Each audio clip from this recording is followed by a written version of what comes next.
ශ්‍රී ලංකාව විදියට ඔබ මොකද හිතන්නේ රුසියාව ගත් උරියාමාර්ගය ගැන? ඇත්තටම යුද්ධය එච්චර හොඳ නැති දෙයක්. ඉතින් ඒකයි මේ රුසියාවත් බලන් ඉන්නවා. මොකක්ද අර කියන්නේ? ගෝ බලන් කියන්නේ එයත් බලන් ඉන්නවා.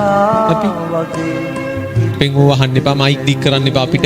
එහෙමද? එන GSP+ නෑ.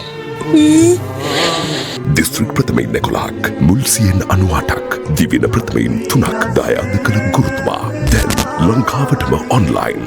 චරක ධනංජය BS වලට හොඳම ගුරුවරයා. අපිට ගේම් ඉල්ලන්න බෑ යාළුවගේ. ඇයි? අපි බිස්නස් යාළුවා හින්දානේ. හරිද? අපිට ගේම් ඉල්ලන්න බෑ. හරිද? රුසියාව යුක්‍රේනයට පහර දෙනකොට ඇමරිකාව අහනවා ශ්‍රී ලංකාව විදියට ඔබ මොකද හිතන්නේ රුසියාව ගත් උරියාමාර්ගය ගැන? රුසියාව ගත් උරියාමාර්ගය ගැන ඇයි රුසියාව අපිට සෑහෙන්න උදව් කරා. සංචාරකයෝ වැඩියෙන් එන්නේ රුසියාවේ. දැන් ඒවට පුළුවන් ද යාට විරුද්ධව කතා කරන්න. දැන් ඇමරිකාව අහනවා. ඇමරිකාව අපේ මතය විමසනවා. ඇමරිකාව තරහ කරගන්නත් බෑ. මොකද එයා GSP+ එහෙම තීරුබදු සහන අපේ රෙදිපිලි වලින් වැඩි ප්‍රමාණයක් ගන්නෙ ඇමරිකාව ආශ්‍රිත රටවල්. ඒ කියන්නේ ඇමරිකාවත් ගන්නවා. එයා අහනවා එයා කැමති අපි රුසියාව හොඳ නැහැ කියනවට. රුසියාවත් බලන් ඉන්නවා. මොකක්ද අර එයා කියන්නේ?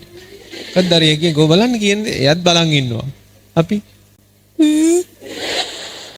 ඇඩුවහම කියන්න දෙයක් නැහැ. හරිද? අන්තිමට ඉතින් මට මතකයි ගෝඨාභය රාජපක්ෂයම මෙමය ඉතින් ඇත්තනම යුද්ධය එච්චර හොඳ නැති දෙයක්. ඉතින් ඒකයි මේ මත් කියන්නේ. ඉතින් මේ නමුත්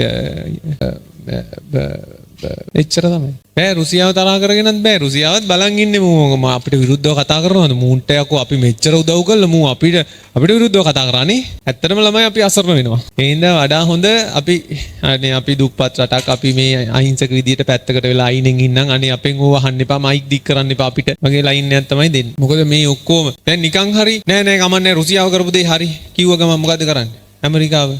එහෙමද? එන GSP+ නෑ.